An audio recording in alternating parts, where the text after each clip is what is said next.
Okay, I really want to watch more of this TRIMET board meeting, and so far, as you see, things have been calm. Everybody's presenting and calm and controlled, and the testimonies are all excellent. So let's continue. Individuals with numbers 15 and 16, please come forward and introduce yourself.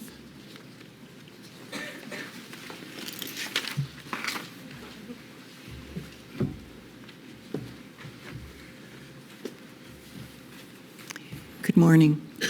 Good morning. Hello. Hello. My name is Thomas Craig. I've lived in the TRIMET district for all my 37 years, 32 of those years, thankfully, within a short walk of the 75 bus line.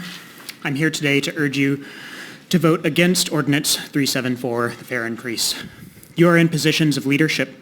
Each of you, honorable directors of the TRIMET board, have been honored and burdened with a great position of leadership in our community. That honor has been given to you at a time of great consequence, not only for the organization you lead, but for our region and the world. We all know this and pretend to believe it when we talk about the need for sustainability and equity and the role that transit plays in fostering both. The subtext of that belief, if we're honest with ourselves, is the fact that the state of public transit in this region and in our country as a whole is not acceptable. It is not the only thing wrong, clearly, but we, all of us together, use our cars too much, and it is killing us and those around us. The opportunity for public transit to provide sustainability and equity is an opportunity that we, again, all of us together, are failing to take advantage of. We are in a bad situation, and we need our leaders to help us change. Ordinance 374 is a proposal to maintain the status quo. This fare increase helps TRIMET stay the course. The wrong course we're headed on right now towards transit being understood as only for poor people, too inconvenient for people who have the wealth to choose otherwise. $5 million per year is a drop in the operational bucket. We don't need to drop Finally, somebody brings that up. a bit more money into that bucket. We need our leaders to accept that we need a bigger, better bucket. We need our leaders to spend their time working with their community to change this system instead of fighting with their community to maintain a broken system. You have a power that many of us don't. You can speak and have people listen. You can argue for your real needs and have them respected. With the help of other leaders, you can make real a metro region where everyone wants to take transit because it is just so damn convenient and accessible and awesome that only a total dweeb would drive their car. You can start that today by saying no to keeping TRIMET on life support and instead starting a new conversation about making TRIMET the backbone of our regional mobility system like it is meant to be. Vote to lead us forward. Vote no on Ordinance 374.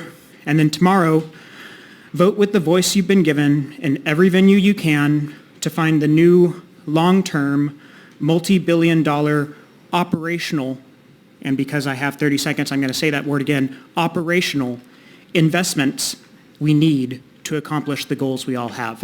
Thank you. Thank you, Thomas, for your Spectacular testimony. Spectacular. comments. Hello, can you hear me? Okay. My name is Ajay Mechi, and I'm in District 5. Hello, Mr. Edwards. I'm the Reimagining Community Safety Manager for Unite Oregon, and as someone who depends on public transit to commute and perform daily activities, I'm disheartened that members of this board who are not themselves transit dependent are considering a fare increase which has a disproportionate impact on low-income communities, communities of color, and the environment. While the fare increase may appear to be a small matter, the ramifications are far-reaching, as many have already said. As inflation balloons out of control, more and more people in our community face financial challenges, and increasing the cost of public transit would only exacerbate this financial burden. Just 2 days ago, Mayor Wheeler had this to say: although individual rate increases may seem minor, the collective impact of fare increases by multiple regional, public, and private agencies results in financial hardship for many Portlanders. This fare increase would particularly impact low-income Portlanders. Of course, Wheeler's a fraud. I mean, he's criminalizing homelessness as she speaks. And deter people from using our region's public transportation system. And this issue extends beyond matters of economic justice. It is a matter of racial equity, as individuals like myself from communities of color are more likely to depend on public transit as their primary mode of transportation. The bus is pretty much the only public space in Portland that I regularly experience as majority Black. And I know that claims have been made that discounts will be available for low-income individuals and families, and to that I respond that the poor are not circus animals. We shouldn't have to jump through hoops on your command to access basic services and needs. And you may not know this, but it can be a cumbersome process to access discount programs, which often require filling out confusing paperwork, traveling across town to a benefits office, and waiting in long lines. And these requirements are especially challenging for those who speak other languages, those who already have limited access to transportation, and those who are time poor due to having to work long hours or juggle multiple jobs. For some individuals, the time spent trying to obtain discount fare passes can mean the difference between working a shift or spending time with their families. Public transit is a public benefit, and it should be available without the need to sort through mounds of red tape. Moreover, increasing fares will have a negative impact on the environment. We all know that transportation is one of the biggest sources of greenhouse gas emissions, and TRIMET needs to be doing everything in their power to encourage more people to take public transportation, not less. By making it more expensive to ride the bus or train, you're discouraging people from using this eco-friendly model of transportation. I urge the board to consider the broader social implications of this decision and work towards creating a more just and equitable transit system that prioritizes the needs of the most vulnerable members of the community. To promote racial equity and social justice, we must acknowledge the ways in which poverty and economic hardship intersect with race and ethnicity and work towards building a transit system that addresses these intersection factors. Instead of raising fares, you must explore alternatives that move away from punitive measures such as fare enforcement and make fares accessible to all. It would boggles the mind that you would stake your political integrity on such an inequitable ordinance, because is this how you want to be remembered? As the people who made life more difficult for those who are already suffering in a difficult time? Thank you. Thank you so much Spectacular testimonies. Really, incredibly. Excellent testimony. for your comments.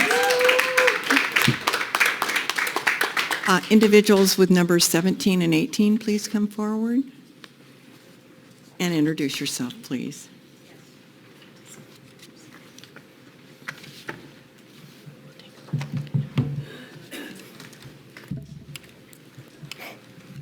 Good morning.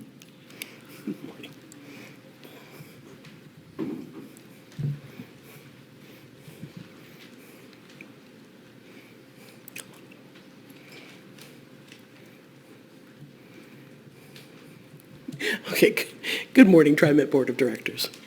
The three counties that TRIMET serves... Introduce yourself, please. Oh, I'm so sorry. My name is Amber Cook. Thank Sorry you, about Amber. that. Thank you. You've said that twice. I'm sorry. The three counties that TRIMET serves, the City of Portland, the State of Oregon, the federal government, and Metro, are all in agreement about at least, these two things. People of color and other people who have been long-term and systematically damaged by oppression and poverty shouldn't be damaged any longer.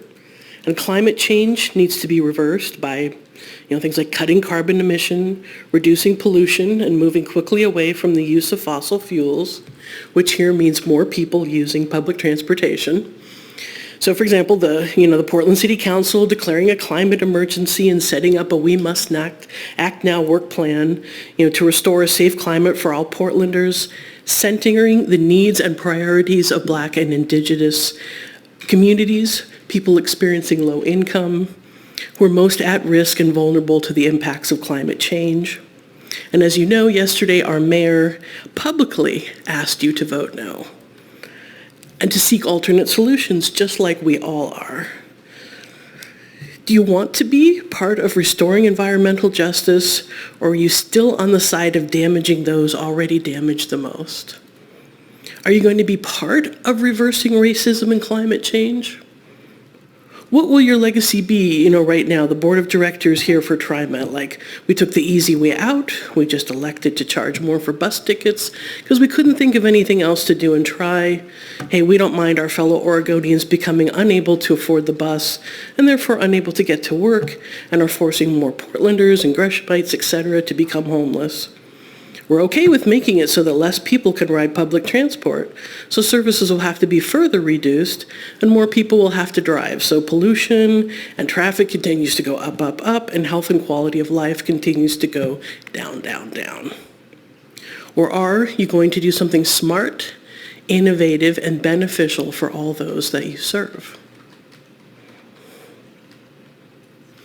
All those government bodies are watching you. Will you contribute to the future or play the same old lame game? Increase the cost so that only the more affluent and privileged can afford to use it.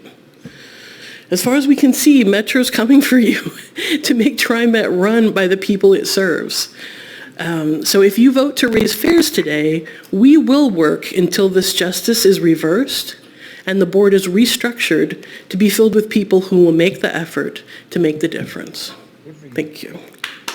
Thank you, Amber, for your comments. That's what has to happen. That's what has to happen. This board has to be restructured because this is how they've been behaving since I've been watching this, which is almost 20 years. They're not there for you. They're there for the executive staff. Judy? Good morning. Good morning. My name is Sadie Atwell. I am a city worker through Portland Parks and Recreation. I've lived in Portland for over 20 years and spent majority of my life being transit dependent. I do not agree with TriMet's decision to increase fares and hope to push the city to become fareless. Even though most fares have not been increased since 2012 and the rates may not feel drastic to you all, this still will take from the most impacted population of the community members who are transit dependent. I am also unsure how often you depend on the transit system, if at all. Households can save on average $10,000 annually by taking public transit. Owning a car costs between $6,000 to $12,000 a year. If we keep fares affordable, more people have access to the transportation they need. If we make it fareless, they have increased access to more sustainable living. People can work on more accessibility in neighborhoods that do not have safe transit services, like Southeast, near Montevilla community, as well as Powell Division, etc. Efficient, safe, and affordable and accessible transportation systems not only promote economic productivity and create jobs, but can increase access to employment, recreation, and other essential lifelong opportunities, improving their living conditions and escaping poverty. Fareless transit opens up more economic opportunities and allow low-income households to spend more of their income on other necessities such as food, housing, and healthcare. Fareless transit also benefits low-income youth and students by giving them more options for transportation and letting them more easily access school and jobs. Public transportation funding can come from more sources now than in the past, such as sales taxes, general revenue, development fees, and additional funds from the federal government. Cutting high-paying positions and filtering funds into more sustainable jobs, especially for people who are in the community, benefiting transit-dependent members, as well as the growing cost of operation for our transit system. Fareless transit can also benefit transit agencies by cutting down on operational costs, such as eliminating the need for fare collection equipment and technology. By streamlining the boarding process, by allowing faster boarding and reducing the chance of confrontations between riders and operators, which easily results in needing law enforcement, which we need to get away from. Bus Riders Unite will continue to fight and advocate for equitable and environmentally sustainable public transportation, regardless of the decisions made. This effort will continue. This movement will not stop. When it is affordable, efficient, and accessible, the livelihood of people increase. Those are the only increases we should be looking forward to in our society. The Portland Metro community is looking for change. Let's continue to increase ridership. Bus Riders Unite understands that convenient mass transit is a human right. I ask the board members, do you? Thank you. Thank you, Sandy. The individual that has number 19. All right, I want to show you something.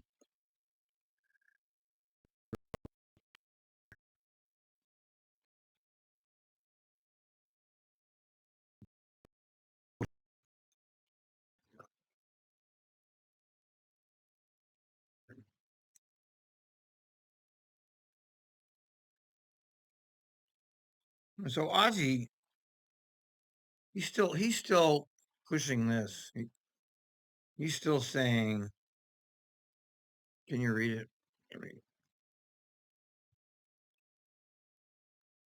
This element will take part in 12 workshops, blah, blah, blah. Okay, you get $720 a month. You can't even live on that. Okay, you can't live on $720 a month. So it's $2,000 total. You have to attend a minimum of 10 to 12 weekly workshops. And then you have to do a bunch of things, including testify at 3 board meetings and take part in the Fearless campaign. Now, for some reason, our buddy Ozzy here is making this an issue. And it's obviously absurd. He's trying to say that they had to pay to get people to come and talk. So, I don't know, Ozzy, you really missed the boat on that one, Ozzy. I don't know why you're bringing that up. I don't know why you keep bringing it up. It's not relevant, even if they had a few people that actually spoke. Everything I've heard so far are from people who believe in the cause. And I want you to know we're going to take a 15-minute break following that individual's comments. So you notice how she keeps taking breaks. Well, maybe this is, I don't know. They take a lot of breaks in order to inconvenience you. Hannah, please introduce yourself. My name's Hannah Dressa. Board Director Lisa Simmons and members of the TRIMET Board, Opal and Bus Riders Unite are asking TRIMET to, at the very least, delay fare increases due to lack of information on its effects of public health. There's been no health impact assessment in evaluating this decision. The gravity of this oversight cannot be overstated as it jeopardizes critical access to educational resources and the well-being of our community. Increasing fares will likely decrease transportation access for college students who receive educational services. In 2020, 67% of students reported living within community distance of Portland State University. In 2022, PSU surveyed students and found that 41% of the student body uses public transportation to get to school.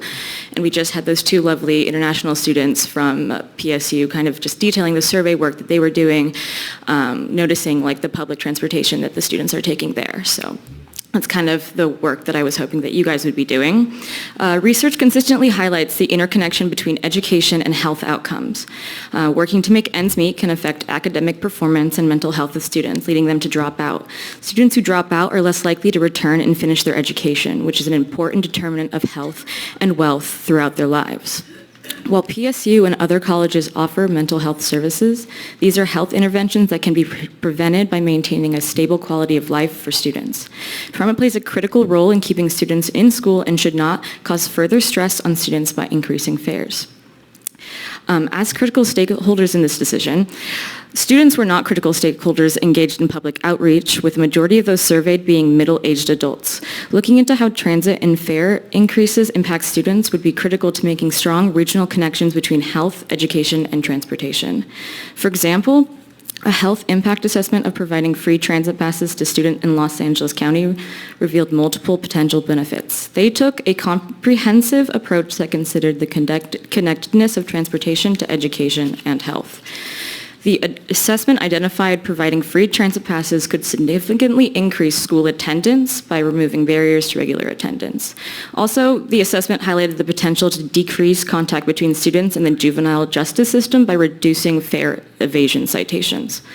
So basically, the assessment spells out that there would be so many advantages to providing free transit for all students. We're talking about boosting school attendance, keeping kids out of trouble, and creating healthier families and communities. That's like a lot of impact right there. And I just want to know that you guys have done the research to like consider the flip side of that, like analytically, the negative consequences that this fare increase could unleash. So I just strongly urge you to like examine those downsides, because if you claim to be a public resource, then you better show me that you've done your homework on the potential repercussions that this could have on the public. Thank you. Thank you so much. Yeah. I want to thank everyone for your comments so far this morning, and we're going to take a 15-minute break. We will be back not quite at 10:30, and we will resume with the individuals who've signed up to testify virtually. All right, well, it's a good place to cut it. All very calm and organized at the moment.